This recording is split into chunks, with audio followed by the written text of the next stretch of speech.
इंसान की जीत तब नहीं होती जब वो अपनी पहले अटेम्प्ट में ही जीत जाता है। इंसान की असली जीत तब होती है जब उस जीत के पीछे सालों की मेहनत, सालों की लगन रहती है। और आज एक ऐसी ही इंस्पिरेशनल कहानी लेकर के हम जुड़ रहे हैं मयूख विश्वास के साथ में। जीपी बिरला स्कॉलरशिप प्रोग्राम के एलुमनाई हैं। बहुत बहुत स्वागत है मयूख आपका।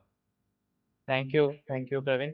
প্রথমেই জানতে চাইবো যে এই মুহূর্তে তুমি তোমার জীবনে কি করছো এবং কোথায় আছো? আমি electrical engineer. So as many people can guess, ব্যাঙ্গালোরে আছি এখন। টেক্সাস ইনস্ট্রুমেন্টস নামক একটা সেমিকন্ডাক্টর কোম্পানিতে আছি। এখানে আমি 2023 জয়েন করেছি। আপাতত ১.৫ বছর হলো এখানে ব্যাঙ্গালোরেই আছি। কেমন লাগছে? ভালোই। মানে জীবনের শুরুতে একটা চাকরি পেয়ে যাওয়া, uh without any year gap. তো good experience, overall feeling good. তো আজ এই মুহূর্তে তুমি চাকরি করছো। কিন্তু আমরা ১ম এ জানতে চাইবো তোমার আম আগের জীবনের ব্যাপারে। আ যেটা তুমি কতটা সময় কোথায় কাটিয়েছো? কোথায় পড়াশোনা করেছো? কি ভাবছিলে যখন বড় হচ্ছিলে? কি ভেবে রেখেছিলে যে আমি বড় হয়ে এটা হব? আমার স্কুলিং একদম বেঙ্গলি মিডিয়ামের একটা স্কুলে। আমি বড় হয়েছি মুর্শিদাবাদ জেলার বহরমপুরে। বহরমপুর জেএন একাডেমি আমার, আ 5 থেকে 12 অব্দি আমি সেখানেই আমার স্কুলিং হয়েছে। তো তারপরে আমি যাদবপুরে আসি আরকি। যখন বড় হচ্ছি তখন আ দেখেছি যে বাবার চাকরির উপরেই সবটা ডিপেন্ডেন্ট।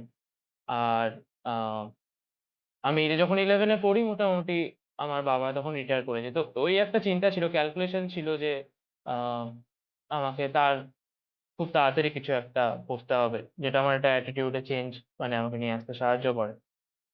তো সেই পাথ ফলো করেই আরকি আজ এখানে। বহরমপুর থেকে Bangalore. Truly this story is very, very inspirational. আ জানতে চাইবো যে তুমি ময়ূখ জিপি বিড়লা স্কলারশিপের প্রোগ্রাম এটার ব্যাপারে কোত্থেকে জানতে পারলে এবং তারপরে কি করলে? জানার পর তোমার প্রসেসটা কি ছিল? আমি ১ম জানতে পারি মানে ইন্টারনেট স্ক্রল থেকেই। আমি এইচএস এর পর আমার কাছে কি অপশনস আছে scholarship, because scholarship was necessary at that point. A It was after 12, so it's already been 1 year my father had retired. So I was looking for some scholarship. সেজন্য আমি যাদবপুরও চুজ করি। যাদবপুরে পড়ার খরচাও অনেক কম। তো আ আমি ইন্টারনেটে সার্চ করি যে কি আমার এইচএস এর পর স্কলারশিপস অ্যাভেইলেবিলিটি আছে। এবং সেখানে আমি পরপর ওয়েবসাইটে প্রচুর জিপি বিড়লার নাম দেখতে পাই। আ জিপি বিড়লার যে অফিসিয়াল ওয়েবসাইট সেটা ছাড়াও ইউটিউবে তারপর আমি গিয়ে ইউটিউবে সার্চ করি। সেখানে সবাই খুব পজিটিভ ফিডব্যাক দেয়। আমার মনে হয় যে এটা একটা বিশ্বস্ত জায়গা হতে পারে। তারপর আমি ওয়েবসাইটে যে ফর্ম ছিল সেখানে এপ্লাই করি। তারপর এভরিথিং ওয়াজ ভেরি স্মুথ। তো GP Birla took care of what all when you were doing your undergrad? GP Birla scholarship হিসেবে মানে যদি দেখি, আমার এডুকেশন এ আমাকে কোনোদিন ৪ বছরে বাবার কাছে পড়াশোনা যাব জন্য কোনো খরচা চাইতে হয়নি। আমার মেস ফিস, আমার আ ইনিশিয়ালি যে খাতা বা বই, আমি পরবর্তীকালে গেটের প্রিপারেশন নিয়েছি সেখানে আমাকে last year PYQ, previous year questions papers থেকে শুরু করে যত আমি মক টেস্ট কিনেছি, কোনোদিন আমার বাবার কাছে আমাকে চাইতে হয়নি। যেটা আমার একটা ইন্টারনাল একটা গুড ফিলিং যে না, আমি আ নিজের স্কলারশিপের টাকাতে এগুলো করতে পারছি। এটা আমাকে একটা কনফিডেন্স দিয়েছে আল্টিমেটলি। আ তো খুবই ইম্পোর্টেন্ট আমার ভাবতে ভালো লাগে যে মানে একটা স্কলারশিপ পেয়েছি। জিপি বিড়লার মতো আ একটা ফাউন্ডেশন আমার পাশে এসে দাঁড়িয়েছে। ওই ৪ বছরে কোনো আর আর সবথেকে বড় কথা যে ওই ৪ বছরে কোনোদিন মা-বাবার কাছে এটা বলতে হয়নি যে আমার টাকা লাগবে। এক্সাক্টলি। আ আমার দিদিও তখন বিএড করছিল। তো এবার বাবা খানিকটা দিদির দিকে ফোকাস থাকতে পেরেছে। যেহেতু আমি নিজেরটা চালাতে পারছি। স্কলারশিপের অ্যামাউন্টটা ভালো। মানে ইটস লাইক এনাফ। তোমার ময়ূক ওই মুহূর্তটা মনে আছে? যখন তুমি কল পেয়েছিলে তোমার ফোনে বলার জন্য যে আ কংগ্রাচুলেশনস, আ আ তুমি জিপি বিড়লা স্কলারশিপ প্রোগ্রামে কোয়ালিফাই করেছো। সেই মুহূর্তটা মনে আছে? হ্যাঁ, আমি খুব ফ্রিকোয়েন্টলি অ্যাকচুয়ালি ওয়েবসাইট চেক করতাম যে লিস্টটা কবে বেরোবে। নিজের নামটা থাকবে কিনা এটা দেখার জন্য। তো আমার মনে আছে, আমি ওই দিন এক্স্যাক্টলি বিগ বাজারে ছিলাম। তখন শিয়ালদাতে যে বিগ বাজারটা আছে, ছিল আগে। তো সেখানে আমি বাবা-মার সাথে কোনো কারণে শিয়ালদা থেকে বহরমপুর সেদিন ফিরছিলাম কলকাতা থেকে। তো আ একটু আগে হয়তো স্টেশনে পৌঁছে গেছিলাম বলে আমরা বিগ বাজার গেছিলাম। সেই মুহূর্তে কলটা আসে। আমার মনে নেই এক্স্যাক্টলি আ চেতন স্যার আমাকে কল করেছিল কিনা। বাট সেদিন আমার সাথে বাবা-মা উপস্থিত ছিল যখন আমি কলটা পাই। তো এটা খুবই মানে খুবই আনন্দের ছিল। মোমেন্টটা আমার মনে আছে। বাবা মায়ের প্রতিক্রিয়া কি ছিল? খুবই খুশি মানে অবশ্যই ফিন্যান্সিয়াল একটা সাপোর্ট যদি স্কলারশিপ থেকে পাওয়া যায় আ কলেজ লাইফে তো এটা একটা গ্রেট রিলিফ এবং একটা স্কলারশিপ শুধু মানে যে এডুকেশন ফিল্ডেই সাহায্য করে তা নয়। মানে ওভারঅল একটা ইকোনমিক্যাল বাড়ির আ অবস্থাটারও একটু উন্নতি হয়। Um, Mayuk, you got the scholarship. Everything was covered under that scholarship.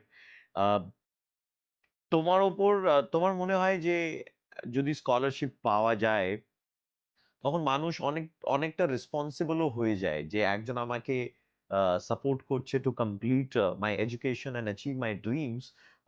তো আমি তাদেরকে মানে ডিসঅ্যাপয়েন্ট করতে পারবো না। এই ধরনের চিন্তা ভাবনা কোনোদিন মাথায় এসেছিল?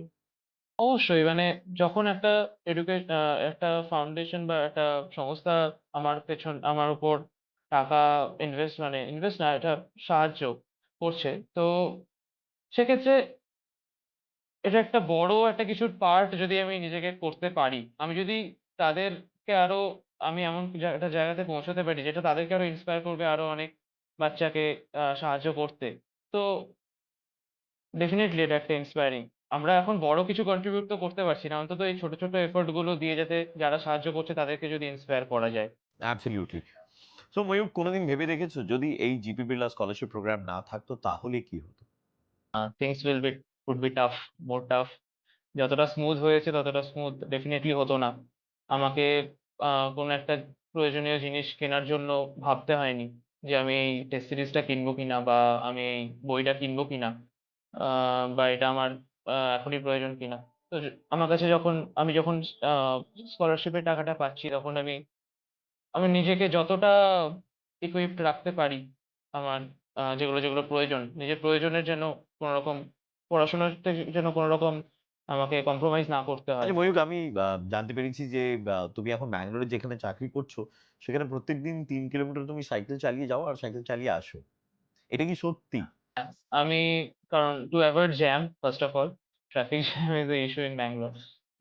তো এবং আমার জন্য সাইকেলটা কনভিনিয়েন্ট মনে হয়েছিল। কারণ ১ম আমি জয়েন করছি একটা কোম্পানিতে। তো আ যে ডিসট্যান্সটা আমি সাইকেলে কভার করতে পারবো, আ পরে নিশ্চয়ই ভেবে দেখব বাইক বা কিছু। তো আমার খুব আ মানে ঠিকই মনে হয়েছিল যে এটা বেস্ট চয়েস সাইকেলটা এখন। আমি এই সাইকেলের ব্যাপারটা এর জন্যই বললাম। কারণ অনেক লোকেরা এরকম আছে যারা এই চিন্তা ভাবনায় চলে যে এই সাইকেলে করে অফিসে যাবো। ৪ টি লোক কি বলবে, কি বলবে না। এই হেজিটেন্স ব্যাপারটা না আমাদেরকে বের করতে হবে। তাই যেই ছাত্ররা, যেই স্টুডেंटরা आने वाले वक्त में जीपी बिरला स्कॉलरशिप प्रोग्राम में अप्लाई करेंगे তাদেরকে তুমি কি বলতে চাইবে? তাদেরকে তোমার দিক থেকে কোনো যদি অ্যাডভাইস থাকে তাহলে সেটা কি হতে পারে? আমার অ্যাডভাইস একটাই থাকবে যে যদি হার্ড ওয়ার্ক করে কেউ, তার জন্য মানে always there is someone to help him or her. তো জিপি বিড়লা স্কলারশিপ ক্লাস 12 এর পর আমার আ পাশে যেভাবে সাহায্য করেছে, আ সেটা যদি সবাই আরেকটু আর্লি স্টেজে জানতে পারে। আমি যেমন ক্লাস 12 এর এইচএস এর পর গিয়ে জানতে পেরেছি যে আ ইন্টারনেট গুগল করে জিপি বিড়লা স্কলারশিপ ব্যাপারে। সেটা যদি কেউ একটু আর্লি স্টেজে জানতে পারে 11th এ বা 12th এ, তাহলে সে আরো মোটিভেটেড ফিল করতে পারে যে আমি যদি একটু বেটার রেজাল্ট করতে পারি তাহলে আমি স্কলারশিপটা পেতে পারি। আ এটা ভীষণভাবে তাকে মোটিভেট করবে। তো যদি এই জিপি বিরলা স্কলারশিপ প্রোগ্রামকে তোমার তরফ থেকে যদি কোনো অ্যাডজেক্টিভ দেওয়ার থাকে তাহলে তুমি কি দেবে? ডেফিনিটলি আ ফ্রেন্ড লাইক প্রসেস এত স্মুথ ছিল। আমি ৪ বার গেছি। প্রত্যেকবার আমি গেছি, চেক নিয়ে বেরিয়ে এসেছি। কোনো রকম সমস্যার মধ্যে আমাকে পড়তে হয়নি। প্রসেস এতটাই স্মুথ ছিল। চেতন স্যারের সাথে আমার সম্ভবত ২ বার দেখা হয়েছে। ২ বার অন্য অফিসিয়াল দের সাথে দেখা হয়েছে। তো খুবই মানে ভালো ব্যবহার আমি পেয়েছি। তো ইভেন নিচে গার্ডরাও এত ভালো, মানে সুন্দর সিটিং অ্যারেঞ্জমেন্ট থেকে শুরু করে টোটাল প্রসেস এত ভালো ছিল। খুবই ভালো লেগেছে আর কি। ময়ূক, বহরমপুরে যখন থাকছিলে, আহ, কোনোদিন ভেবেছিলে যে বড় হয়ে ব্যাঙ্গালোরের মতন একটা বড় জায়গায় যাব, আইটি হাবে যাব, ওখানে চাকরি করব? কোনোদিন কি ভাবা হয়েছিল? এক্সাক্ট ব্যাঙ্গালোরের কথা ভাবা হয়নি, বাট হ্যাঁ কিছু একটা করতে হবে, কারণ আর অপশন নেই। কোনো জেনারেশনাল ওয়েলথ বা সেরকম কিছু যেহেতু অপশন নেই, কিছু একটা করতে হবে, এই চিন্তা ভাবনা থেকেই আর কি আহ চেষ্টা করা সেখান থেকে। What were the other difficulties? আর কি কি আহ, মানে রাস্তায় বাধা ছিল ফর ইউ টু গ্রো, যেটা তোমার মনে হয় জিপি বিড়লা অনেকটাই হেল্প করলো থ্রু দিস স্কলারশিপ প্রোগ্রাম? যদি স্কলারশিপ প্রোগ্রাম না হতো আজকে এই জায়গায় থাকতে না, কিন্তু আর কি কি বাধা ছিল সেই সময়? ফার্স্ট অফ অল কনফিডেন্স একটা বড় রোল প্লে করে। আহ, মানে যদি সেলফ কনফিডেন্স না থাকে আহ, তাহলে মানে জীবনে এগোনো কঠিন হয়ে যায়। তো if you get a scholarship you will gain some confidence. তো আর বাধা বলতে, হ্যাঁ ফিনান্সিয়াল, মানে আমি ওটাকে বাধা বলবো না, কিন্তু জিপি বিড়লা স্কলারশিপ আমাকে সেটা ইন্ডিপেন্ডেন্স দিয়েছে। স্কলারশিপ প্রোগ্রামে কোনোদিন কি মনে হলো যে কেউ আমায় হেল্প করছে না, এমনটি ছিল যে আমার মেরিট আছে বলে আমি এই স্কলারশিপটা পেয়েছি? দুটোই কাজ করেছে। আহ, কারণ ইন্টারভিউ যে জিপি বিড়লা যে ইন্টারভিউ হয়েছিল সেখানে আমাকে জিজ্ঞেস করা হয়েছিল যে আহ, কেন, মানে তোমাকে কেন দেবো, বা বাকি তোমার চাইতে তো নিডি থাকতে পারে। তো দুটো সাইমালটেনিয়াসলি দরকার, শুধু নিডি বা শুধু মেরিট, দুটো কন্ট্রাস্ট প্রয়োজন একটা একটা ট্যালেন্টকে গ্রো করার জন্য। তাকে সাহায্যেরও তার প্রয়োজন, তার মেরিটও থাকা প্রয়োজন, তার অপরচুনিটিসও থাকা প্রয়োজন। যখন সে স্কলারশিপ পাবে তার আরো কিছু সে অপরচুনিটি এক্সপ্লোর করতে পারবে। যদি তার কাছে সেই ফিনান্সিয়াল ইন্ডিপেন্ডেন্স না থাকে, তার জন্য খুব ডিফিকাল্ট বিভিন্ন অপরচুনিটিস এক্সপ্লোর করা। কি আমরা কি ময়ূখের উত্তর জানতে পারি যখন ওকে জিজ্ঞেস করা হয়েছিল why should we give you this scholarship? তুমি কি বলেছিলে মনে আছে? আমি সম্ভবত দুটোরই, কারণ আমার এইচএস এও মোটামুটি ভালোই রেজাল্ট ছিল, এবং আমি বলেছিলাম যে আহ, দেখুন, my father already retired 1 years back, and my sister is also in between her studies, so it's difficult for my father to like maintain two different paths. So এটাই আর কি। So I think they got convinced or something. The crux of the matter is that you were honest and you were yourself. That is what is expected from students when they go for an interview for the GP Billa scholarship program. Mayuk, one final message তোমার তরফ থেকে to all the young minds of our country, কি বলবে তুমি? If they're in their 20s, they should go for their whatever dreams they have, they should pursue that dream. And there will be someone, if they really work hard, there will be someone who will stand beside them, will help them to grow. Because I believe in God, so God will send someone.